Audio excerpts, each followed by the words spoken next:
Olá, você é leitor do Continunet que nos acompanha aqui pela TV Continunet Notícias. Hoje eu recebo nos nossos estúdios Gabriel Santos. Gabriel, seja muito bem-vindo. Obrigado.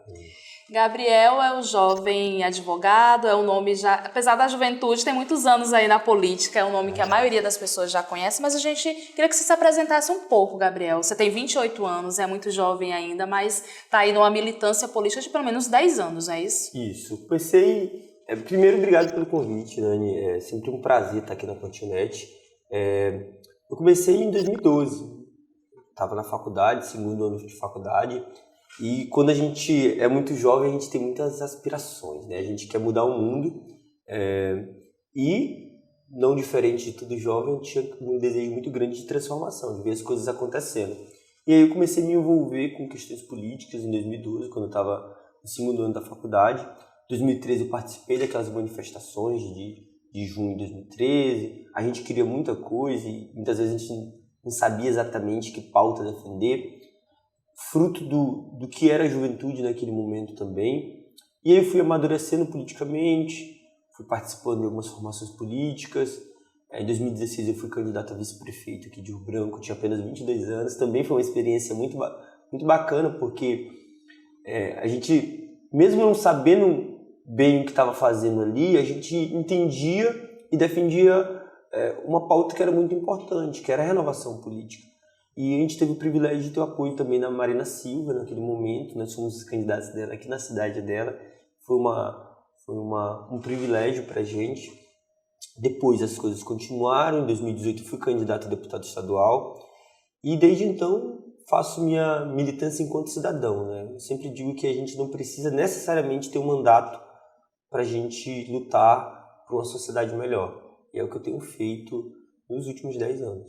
Não precisa de um mandato, mas tendo um, facilita muito. Tendo um, facilita muito, porque o mandato ele tem instrumentos de ocupação de espaço de poder. Então, enquanto cidadão, a gente tem que fazer um abaixo-assinado, com centenas e centenas ou milhares de assinaturas, a gente tem que mobilizar muita gente, a gente tem que, enfim, fazer um esforço, gastar uma energia gigantesca para conseguir movimentar um parlamentar.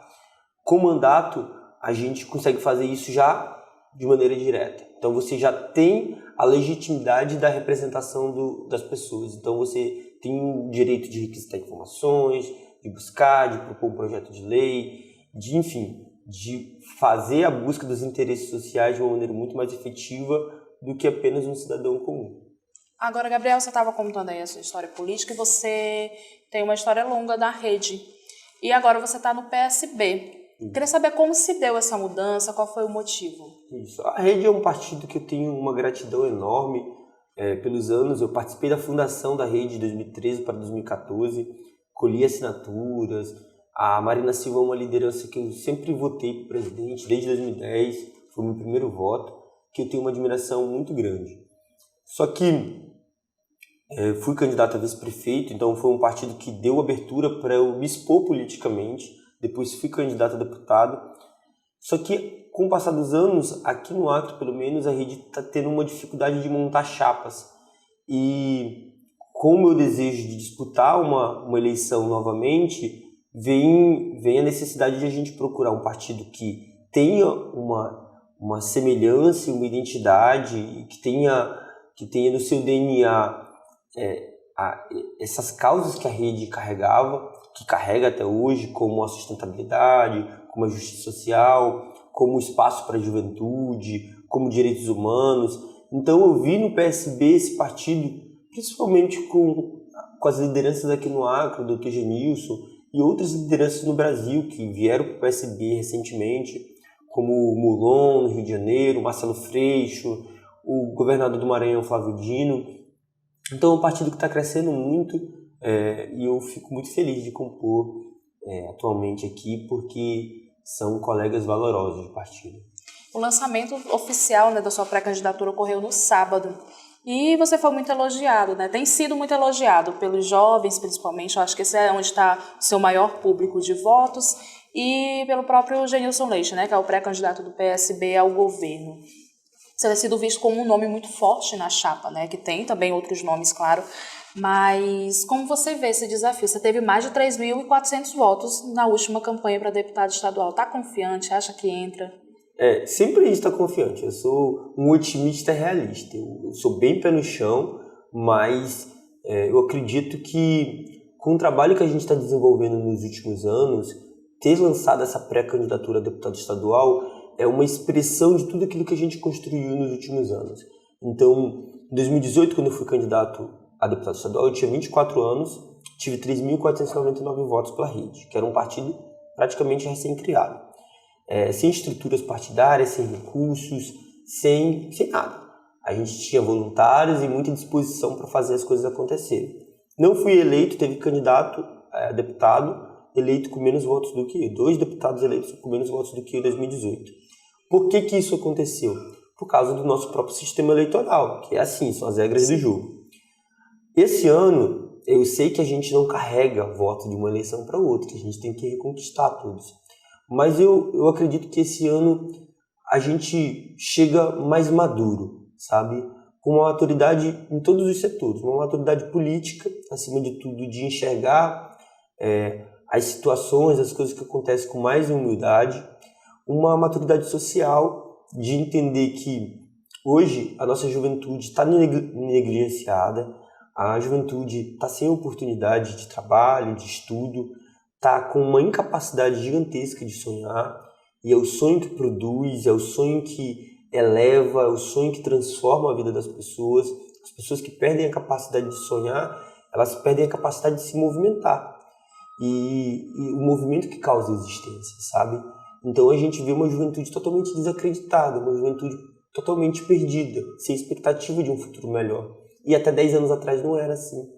Por mais difícil que as coisas fossem, a gente tinha uma capacidade de sonhar e de manter a esperança viva num futuro melhor. E hoje foi roubado isso da nossa geração. Então, o fruto dessa candidatura, dessa pré-candidatura, o objetivo dessa pré-candidatura é trazer à tona esse desejo que a nossa juventude tenha um presente digno e um futuro melhor, sabe?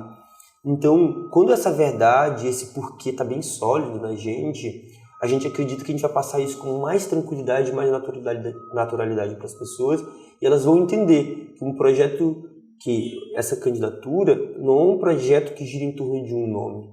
Não é por uma vaidade do Gabriel porque ele quer ser deputado. É por uma necessidade do momento. A gente precisa gerar novas lideranças políticas, a gente precisa ter mais representatividade para a juventude, para as pessoas que nasceram na periferia, para as pessoas que são LGBTs. Então, a gente precisa criar na política e nos espaços de poder um ambiente onde as pessoas se identificam, sabe? Onde a pessoa olha, o menino olha e diz, poxa, o Gabriel é parecido comigo, ele tem uma história parecida comigo. Então, se ele pode, eu também posso.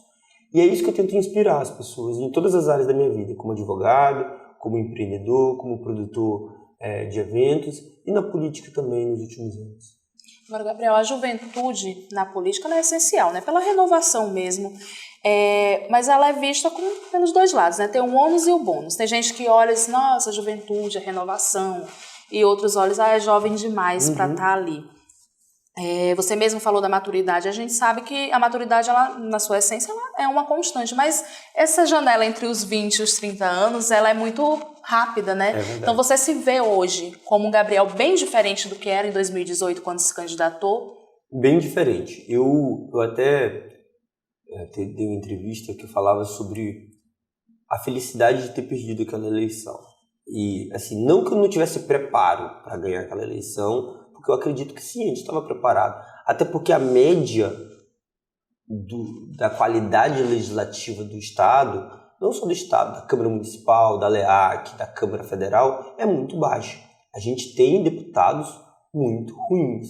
Deputados que não conhecem o processo legislativo, deputados que não entendem de uma constituição mínima do que é uma lei, do que é um projeto de lei, do que é uma lei complementar, não entendem a diferença básica disso, deputados que apenas fazem barganha do espaço que eles ocupam por cargos no governo. Então, assim, a gente tem uma representatividade péssima. Partindo do pressuposto, sim, um jovem de 24 anos com o mínimo de qualificação e com vontade de fazer as coisas acontecer, naquele momento, teria feito muita diferença. Só que eu acredito que a gente, mais do que capacidade política de fazer as coisas, a gente tem que ter maturidade pessoal, sabe? E não que o jovem não tenha capacidade de ter maturidade pessoal, até porque tem muita gente jovem boa. Se você olha na Câmara Federal, por exemplo, a Tabata Amaral foi eleita, inclusive, uma das melhores congressistas do país. Agora, eu precisava desse tempo para amadurecer politicamente, para amadurecer socialmente, para entender melhor os problemas que eu queria resolver. Porque não adianta você dizer que quer resolver um problema se você não compreende ele por completo, entende? E hoje eu acredito ter feito essa jornada, esse caminho, me deu uma claridade melhor sobre o problema que a gente precisa resolver. E que problema é esse que a gente precisa resolver? A gente precisa colocar a geração atual, a nossa geração, no centro da discussão, para a gente tirar o crime organizado de vez, para a gente tirar o subemprego de vez, para a gente colocar a juventude como uma pauta principal. Por que, Gabriel, que a juventude tem que ser uma pauta principal de qualquer governo? Porque a juventude é o futuro. Então, se a gente quer pensar o Acre dentro de 10, 20, 30 anos, a gente precisa pensar nessa molecada que está na escola agora, que está entrando na faculdade agora, que vida eles vão ter? O que eles vão fazer quando saírem? A gente precisa devolver para a nossa geração a capacidade de construir o futuro, sabe? Então a gente tem meia dúzia de pessoas no estado, no país, que definem os rumos que vão ser feitos na nossa vida. E a gente não pode participar disso. Então, eu acho que a maior expressão da juventude na política é poder opinar sobre o futuro, seu próprio futuro, sabe? Não apenas os cabeças brancas que tem que definir o que a gente que está saindo da faculdade, que a gente está procurando emprego, a gente que está entrando na faculdade agora tem que fazer, como vai viver, ou qual qualidade de vida a gente vai ter. A gente tem essa responsabilidade e a gente tem, sobretudo, a capacidade de ocupar esses espaços. Sim. Gabriel, agora, o que o Gabriel tem de fato a acrescentar na Assembleia Legislativa? Você fez aí uma crítica, sem citar nomes, obviamente, mas de que a gente não está aí tão bem, né, com os nossos atuais representantes. O que eu posso esperar, o que a população pode esperar do Gabriel como deputado estadual? O poder legislativo é um poder caro. É um poder que custa muito, sendo que ele é pequeno. Então ele tem uma estrutura pequena, ele ocupa pouca gente ali no espaço, mas ele é muito caro proporcionalmente por causa disso. Então eu acho que o mínimo que um deputado tem que ter, ele tem que fazer bom uso do recurso público. Ele não pode usar isso de uma maneira, essa estrutura toda que é dada para ele, de uma maneira para beneficiar apenas familiares, amigos ou meia dúzia de compadrios políticos. Acho que a gente tem que tirar o patrimonialismo da seara política. O deputado, ele é criado para duas funções: para fiscalizar os atos do Poder Executivo e para legislar. Para legislar, a nossa legislatura está muito ruim, muito ruim. A gente precisa melhorar a qualidade da legislação. E melhorar a qualidade da nossa legislação é entender o que é competência do Poder Estadual fazer e o que tem de excesso que não precisaria existir. Então a gente precisa focar numa produção legislativa melhor. E aí a gente precisa defender os interesses de toda a sociedade, porque os atuais grupos que estão no poder, eles defendem os interesses de apenas da parcela da sociedade. E é uma parcela muito pequena da sociedade. Então as pessoas primeiro precisam ter essa representatividade. Então, quando você tem um jovem que cresceu na periferia, que entende a realidade das pessoas, que é uma realidade do que é pegar um ônibus, do que é sofrer com a falta de trabalho, do que é depender de um trocadinho para conseguir comprar um lanche na faculdade, depender de bolsa de estudo. Quando a gente bota uma pessoa assim, a gente sabe que essa pessoa entende qual é o meu problema, entende? Uma pessoa que entende qual é o meu problema, ela vai ter muito mais facilidade de ajudar a resolver esse problema. O segundo ponto é fiscalizar. Como que a gente está hoje na questão da fiscalização? E quando eu digo fiscalização, até para ajudar o próprio governo a funcionar bem. Então a gente tem um poder executivo. O objetivo e o papel do poder legislativo é fiscalizar os atos do poder executivo. Muitos atos de corrupção nos governos, de uma maneira geral, acontecem por falta de fiscalização, por falta de mecanismo. Então, para ajudar até o governo a trabalhar bem, a gente precisa de um legislativo forte que fiscalize o poder executivo. Fiscalizar não é só apontar atos de corrupção, é verificar se na ponta, onde chega o dinheiro, está sendo bem aplicado.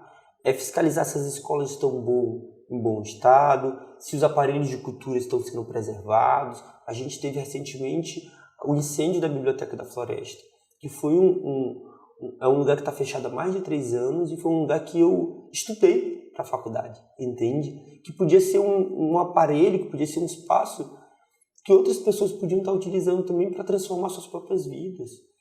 E estava abandonado. Então era uma tragédia anunciada. Se você tem um legislativo forte para fiscalizar isso, para perguntar, gente, por que isso está fechado? Por que falta? Falta recurso? Vamos articular com os deputados federais para a gente colocar recurso aqui para reformar. Então, quando a gente tem um bom deputado, esse cara, essa menina, essa mulher, é capaz de fazer a diferença, sabe? Quando o negócio está tão ruim, a ponto de uma pessoa, 2, elas conseguem fazer uma diferença muito grande. Então, o que as pessoas podem esperar de mim dentro do Poder Legislativo, dentro da Assembleia, enquanto deputado, é primeiro respeito com o recurso público. É entender que o contribuinte ele paga caro, sabe? É o suor dele que está sendo depositado ali na gente. Então, a gente custa muito caro. A gente, que eu digo, enquanto o Poder Legislativo custa muito caro. Então, respeitar esse recurso, entender que você está sendo pago para trabalhar para o contribuinte. Você não é chefe do contribuinte, você é um funcionário público. Segundo é produzir bem, fiscalizar bem, legislar bem e ter conexão com as pessoas. O grande problema da política é, quando uma pessoa se torna política, ela perde essa capacidade de se conectar com as pessoas. Ela vai para outro mundo e as pessoas com quem ela conviveu perdem totalmente essa relação. Isso a gente pode ver ao longo da história, de pessoas que eram hiperpopulares, hiper de base, que faziam um trabalho incrível enquanto sindicalista, enquanto professor, enquanto qualquer outra coisa. Quando chegam no espaço de poder, elas se transformam completamente. Por que isso acontece? Porque perdem a capacidade de criar conexão com as pessoas. Porque elas são inseridas num mundo totalmente diferente, que não fazia parte, que elas não entendiam como funcionava, e elas perdem totalmente o laço, a conexão com as pessoas. E o nosso objetivo, enquanto ter um mandato de deputado, é ao contrário, é não perder conexão, mas é trazer as pessoas para dentro do mandato. E a gente tem histórico de deputados que fazem isso. O próprio Genilson, que é um médico que virou deputado estadual, ele faz isso dentro do mandato dele. Então, ele é uma das pessoas que provam que é possível fazer essa transformação, é possível fazer essa inversão de valor, do valor do eu estou aqui para ser servido, mas sim, estou aqui para servir. E para servir bem as pessoas, eu preciso que as pessoas ocupem o espaço que elas me deram. Então é assim que a gente pretende fazer, é inverter totalmente a lógica de como o mandato de deputado estadual funciona. Agora, Gabriel, você falou nessa questão de muitas vezes as pessoas têm aquele perfil combativo e chega lá dentro, perde um pouco o brilho, né?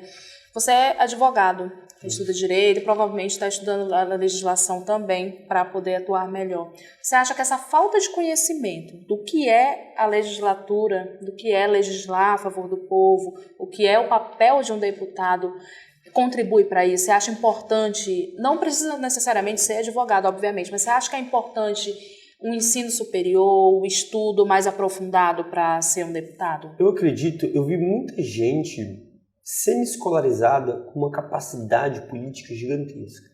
E eu acho que a política não pode ser furtada dessas pessoas. Essas pessoas, eu vi trabalhadores rurais, sindicalistas, pessoas de movimentos sociais, muitas vezes com pouca escolarização, mas com uma plena capacidade política de articular, de entender o processo legislativo. O que eu penso que falta para esses deputados que ocupam os espaços e não se dão o trabalho de pesquisar como funciona o trabalho deles, o que existe aí é preguiça. basicamente preguiça e uma desimportância completa, um desinteresse completo sobre a vida e o bem-estar das pessoas. Então, quando essas pessoas são eleitas, e geralmente essas pessoas são eleitas através de conchavos e de compra de votos, elas não estão interessadas em representar, até porque na cabeça desse deputado que compra voto, ele está pensando apenas, eu já paguei pelo voto. Eu não te devo mais nada, entende? Eu não vou te representar. Isso é um sintoma da nossa crise de representatividade. As pessoas vendem o voto delas. Quem comprou acha que não deve mais nada para essa pessoa, já que ele já pagou pelo voto. E aí isso retroalimenta um sistema corrupto, onde o corruptor e o corrupto, eles precisam um do outro. Então, eu acredito que não falta apenas, óbvio que a escolaridade, a educação, ela consegue te emancipar ao ponto de você conseguir ver as coisas com mais clareza. Mas não precisa ter um diploma de direito para entender se uma lei é boa ou uma lei é ruim. Não precisa. Você precisa ter vontade, você precisa ter interesse de representar as pessoas. Até porque os deputados, eles têm uma boa verba de gabinete para contratar bons assessores, bons bacharéis em direitos, bons jornalistas, bons engenheiros. Eles têm uma estrutura para isso.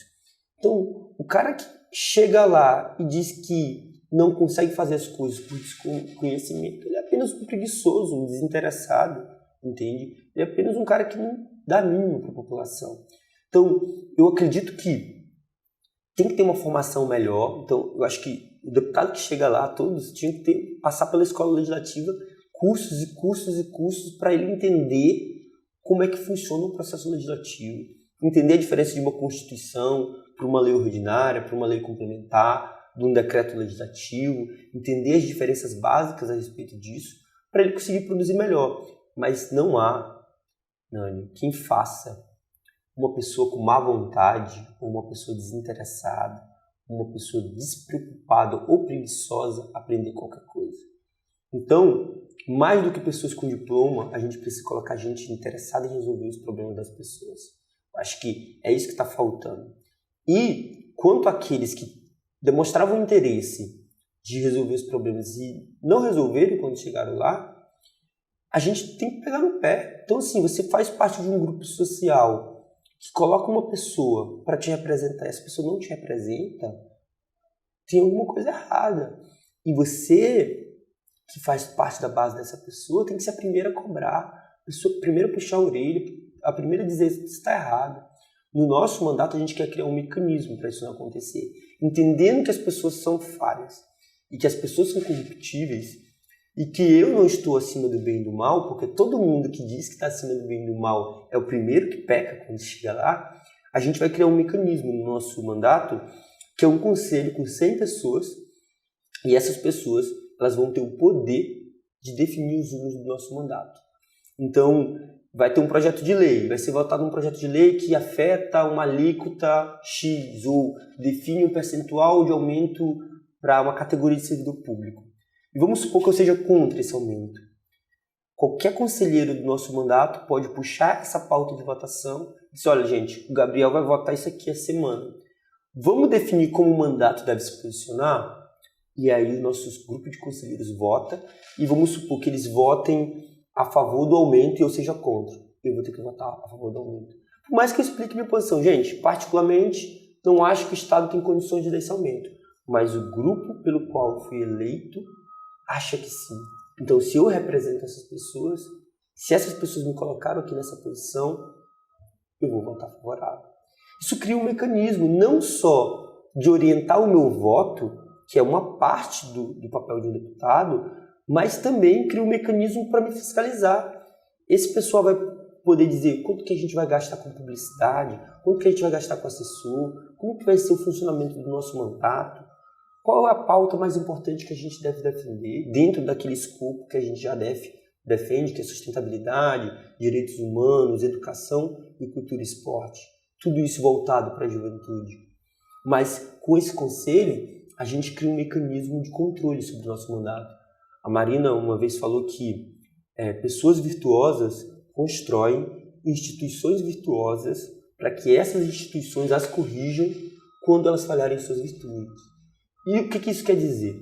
é que se eu sou um cara legal, se eu sou um cara do bem, que estou interessado em fazer o certo, eu tenho, desde já, que criar um mecanismo de controle sobre mim mesmo. Eu tenho que ter um controle externo sobre o Gabriel, para definir como o Gabriel faz, como ele pensa, como ele gere as coisas. Não para me formatar de um jeitinho palatável para as pessoas. Não, eu vou continuar com a minha opinião política, eu vou continuar com a minha identidade, defendendo os interesses que eu defendo, que eu acho certo para a população. Mas a população tem o direito de opinar, sabe? A gente precisa trazer essa população para perto. Aí a gente melhora a qualidade da política. E como que vai ser formado esse teu conselho? Provavelmente você já tem tudo esquematizado, né? Interessante, porque quando alguém lança a pré-candidatura, usa esse tempo para montar o seu plano, né? Aparentemente você já está com tudo bem calculado. A gente está montando, na verdade. Tem muita coisa, por exemplo, o conjunto de propostas a gente não queria lançar a pré-candidatura e apresentar tudo pronto, porque eu acho que se vamos construir um mandato coletivamente, as pessoas precisam participar, inclusive, da tomada de decisão de que proposta a gente vai lançar, quais são os caminhos que a gente quer para o nosso Estado. Esse conselho de mandato ele vai ser composto por 50 homens e 50 mulheres, de diferentes classes sociais, formações políticas, identidades ideológicas, de formação acadêmica. A gente quer colocar gente diferente, que pense diferente entre si, para conseguir debater e conseguir ter o máximo de representação da sociedade. Quando a gente faz isso, a gente melhora muito a nossa representação enquanto deputado. Então eu acredito que esse grupo vai me ajudar muito. Não só de me manter na linha, de manter todo o meu mandato na linha, porque o mandato ele não é feito só pelo parlamentar, ele é feito por todas as pessoas que compõem a estrutura do mandato. A gente vai ter também co-deputados, então co-deputados vão ser deputados, semideputados, a gente não tem essa figura juridicamente no Brasil, mas são como se fossem lideranças políticas que vão estar junto da gente. Serão 4 lideranças políticas. Uma defendendo pautas de mudanças climáticas e sustentabilidade, que são importantíssimas para o estado do Acre. Uma defendendo o interesse da educação. Outra de cidadania e direitos humanos. E outra de cultura e esporte, que são nossos 4 eixos de mandato.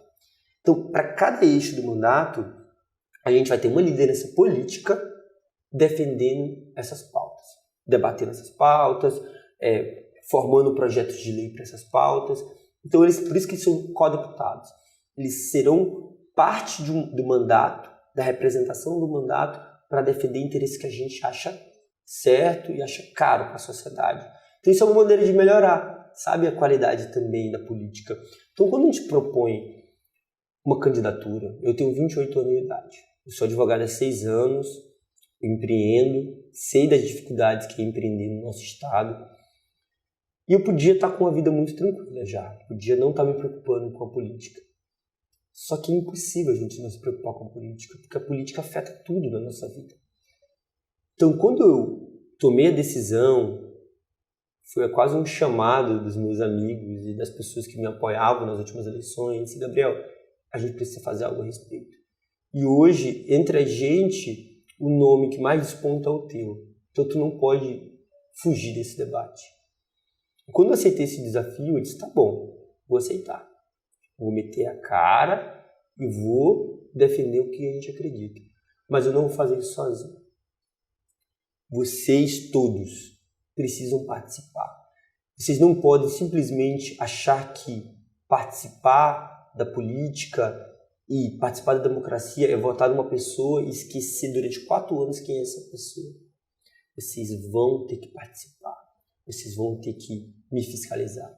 Vocês vão ter que me ajudar. Vocês vão ter que sugerir. Vocês vão ter que botar a mão na massa. Assim a gente melhora a qualidade da política. Sabe por quê? Porque pode ser que daqui 4 anos eu queira... Não, gente, já dei minha contribuição, fui deputado durante uma legislatura, não quero mais, vou cuidar da minha vida. Mas aí, nesse meio desse processo, surge um novo, surge outra pessoa. Um moleque de 18 anos vê, porra, a juventude pode ocupar esse espaço. Uma menina que está no DCE da universidade, que está, sabe? Ela olha, esse aqui é um espaço que eu posso ocupar também. Gente parecida comigo ocupou. Então, esse é o objetivo desse mandato. E quando a gente que formatou a ideia, é essa estrutura que a gente quer. Esse é o meu objetivo, é isso que me dá brilho nos olhos, e é isso que me move, que me levanta, que faz eu dedicar o tempo que eu podia estar no lazer a dizer, não, a gente vai discutir politicamente. Não tem como estar satisfeito com as coisas atuais, porque a vida está uma droga para a maioria das pessoas. Se a vida está uma porcaria para a maioria das pessoas, a gente precisa fazer algo a respeito. Porque vai ficar uma porcaria para todo mundo, cedo ou tarde, entende? Porque contamina, entende? Então, quando a gente luta por uma sociedade melhor, eu não estou lutando só por uma sociedade melhor para o outro, uma sociedade melhor para mim também, entende? Porque se eu melhoro a vida do outro, eu estou melhorando a minha vida, estou melhorando a vida da minha família, dos meus amigos, porque vai ter mais emprego para todo mundo, porque vai ter mais opções de lazer para todo mundo, porque vai ter mais acesso à cidadania para todo mundo. É isso, política para mim é isso, não tem nada além disso. É fazer esse jogo, que é um jogo pesado, é um jogo duro, mas que dá para ser vencido. Bom, Gabriel, tem mais coisas para a gente conversar, obviamente, mas infelizmente nosso tempo chegou ao fim. Quero parabenizar pela sua pré-candidatura, desejar sorte nessa caminhada que ainda tem aí um tempo. Provavelmente a gente volta a conversar aqui. E tem alguma coisa que eu tenha esquecido de perguntar, que você queira falar para as pessoas, fica à vontade. Não, Nani, eu só queria agradecer e falar para as pessoas que, independentemente de quem elas forem votar, que elas estudem os candidatos, sabe? Que elas analisem, porque hoje o grande problema da política é a gente votar numa pessoa e se desinteressar completamente por ela nos anos seguintes, entende? É não saber o nome, é não saber o que está fazendo, é desconhecer completamente quem está tomando as decisões sobre o teu futuro. A nossa geração, quando eu digo a nossa geração, não é só a geração das pessoas que têm 28 anos de idade. Eu falo a nossa geração é a geração de todo mundo que ousa sonhar, que ousa pensar num estado melhor. E aí você pode falar de pessoas de 60 anos de idade, de 70, de 15. A nossa geração, a geração das pessoas que trabalham, que estudam, que gostam do Acre, que enxergam no Acre um potencial gigantesco, que vê talento no Acre, que vê oportunidade de crescimento para todos os lados. Quando eu olho para o Acre, eu olho uma oportunidade de crescimento gigantesco. Eu olho uma capacidade de desenvolvimento gigantesco, com tecnologia, com sabedoria, com inteligências diversas. Mas para a gente fazer isso, a gente precisa se interessar pela política. A gente não pode criminalizar quem tenta entrar para a política, porque isso acontece também. Todo mundo já olha com maus olhos, já critica. Mas a gente, sobretudo, tem que participar da política. A nossa geração tem essa missão de ocupar os espaços de poder e de transformar a sociedade através desses espaços de poder. É nisso que eu acredito, é isso que a gente vai fazer. Obrigado, viu, Dani? Eu que agradeço.